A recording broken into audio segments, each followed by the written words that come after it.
समितीमध्ये फक्त 3 आठवड्याचं अधिवेशन दाखवलं गेलेलं आहे। आम्ही त्या ठिकाणी आमची मागणी आहे की 1 महिन्याचं तरी हे अधिवेशन व्हावं।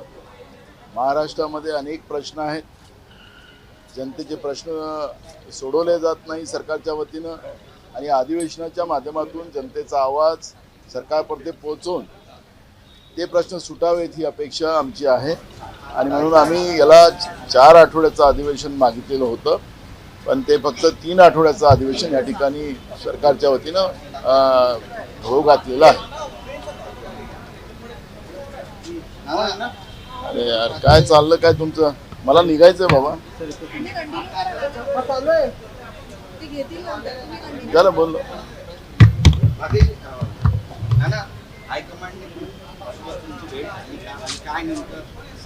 मी अधिवेशनाचं बोलतोय, आता कामकाज समितीची बैठक झालेली आहे।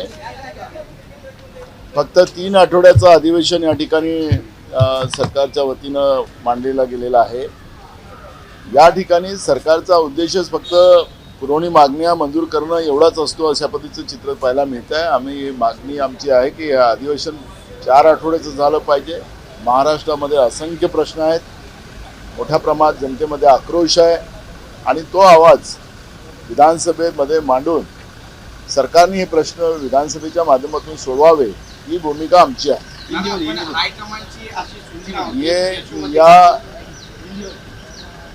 महाराष्ट्र का जो अधिवेशन अभी होने जा रहा है वो सिर्फ 3 हफ्ते का होने वाला है, सिर्फ यानी 14 दिन का ये अधिवेशन उसमें होने वाला है और यह अधिवेशन 1 महीना कम से कम चलना चाहिए, ये मांग हमारी है।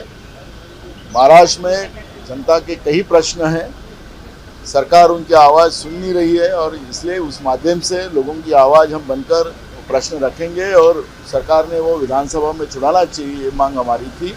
लेकिन सरकार अधिवेशन कम करते करते लेके जा रहे, वो महाराष्ट्र की जो विधिमंडल की काम जो व्यवस्था है उसको छोटी करना चाहती है, इस तरह की परिस्थितियां है।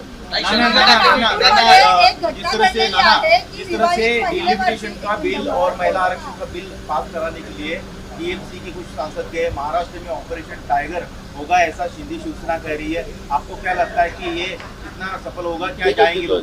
तो मुझे आपको याद नहीं होगा लेकिन आपने देखा होगा कि जो नड्डा इनके अध्यक्ष थे बीजेपी के, उन्होंने कहा कि हम स्टेट पार्टियां सब खत्म कर देंगे और उसी आधार पर बीजेपी अपना मंसूबा पूरा कर रही है।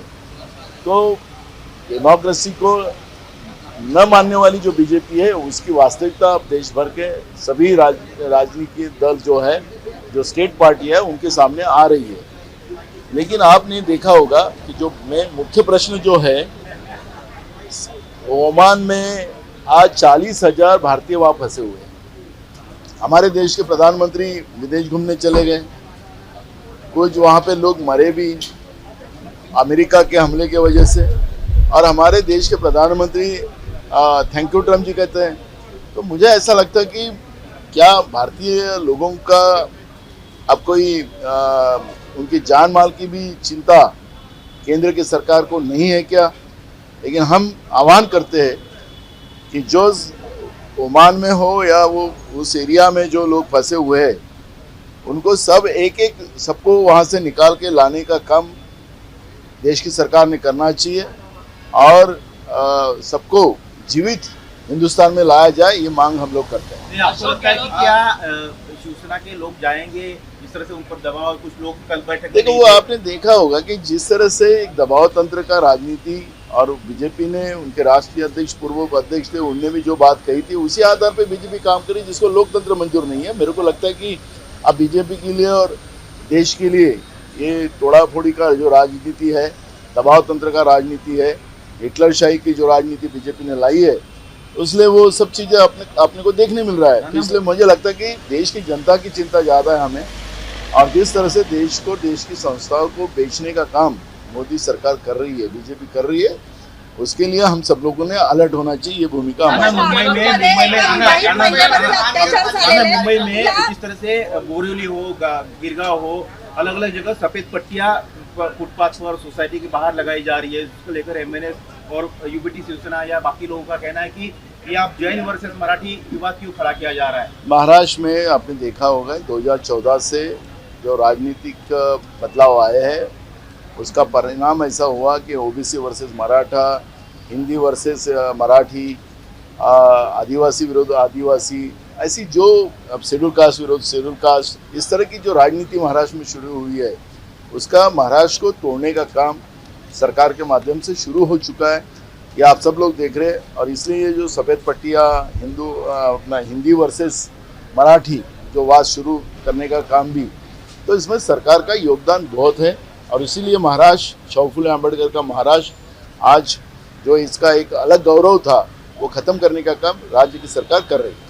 अशोक गहलोत ने कहा की इंडिया गठबंधन का महिलेवरती अत्याचार झालेले आहेत, सोबतच तिला धर्मांतरासाठी देखील दबाव टाकण्यात आलेला आणि तिचं चित्रित करून देखील 3 लाखाची खंडणी देखील उकारण्यात आली। महाराष्ट्रात कायदा सुव्यवस्थाच राहिलेला नाही, कुठल्या धर्माची महिला आहे हा विषय नंतरचा आहे। महाराष्ट्रामध्ये कायदा सुव्यवस्था नाही, महिला सुखरूप नाही आहे, हजारो महिला या महाराष्ट्रातून गायब झालेल्या आहेत, मुली गायब झालेल्या आहेत, पण सरकारला त्याची काळजीच नाही।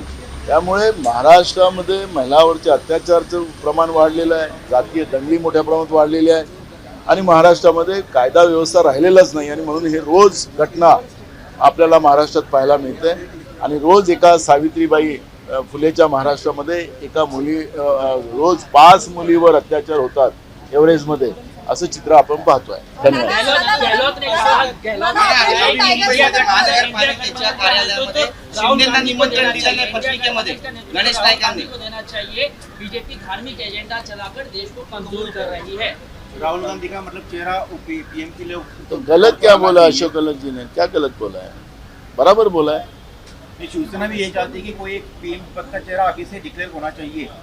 बिल्कुल है, अभी संजय राउत जी कह रहे हैं, संजय राउत जी कहा है, राहुल जी की जिस तरह से तारीफ करे तो राहुल जी अब देश के प्रधानमंत्री का चेहरा है, उसी तरह से शिवसेना भी उस तरह के लाइन में आके खड़ी होगी। ऑपरेशन टायगर संदर्भात काय सांगाल, कारण एकीकडे देश तोडायचं काम चाललेलं आहे, राजकारण जे झालेलं आहे ती लोकशाही संपवण्याचं केलं गेलेलं आहे। भारतीय जनता पार्टीचे माजी अध्यक्ष नड्डाजी यांनी सांगितलं होतं की राज्य पातळीचे जेवढे पक्ष आहे आम्ही ते सगळे बंद करू आणि तेच अभियान चालू झालेलं आहे। त्याच्यामुळे हे जे सगळं चाललेलं आहे ही लोकशाहीला न मानणारी सरकार जी केंद्रामध्ये बसलेली आहे त्याचा परिणाम देशातल्या जे स्टेट लेवलचे पक्ष आहेत, स्थानिक लेवलचे पक्ष आहेत ते सगळे भोगतात। थँक्यू।